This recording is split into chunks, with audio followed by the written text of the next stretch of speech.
Ang mga pakpak ni Mimo. Part 1. Si Mimo at Altap-tap sa gabi ng kulog.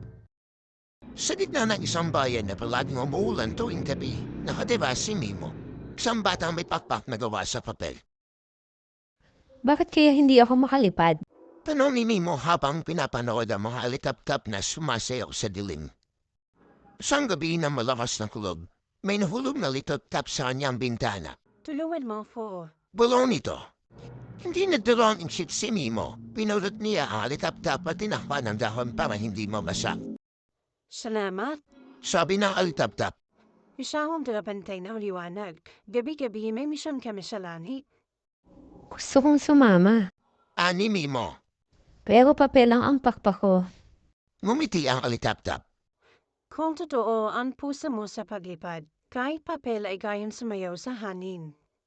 Biglang lumakas ang hangin. Kumista pa ang kanyang pakpak. Lumutang si Mimo paunti-unti. Magkasama silang lumipad dumunta sa langitan. Sa itaas, ang mga ulap ay parang simlambot ng kanin. At doon nagsimula ang prit pagsapalaran ni Mimo. Ang batang may pusong kayang lumipad. Like and follow for part 2.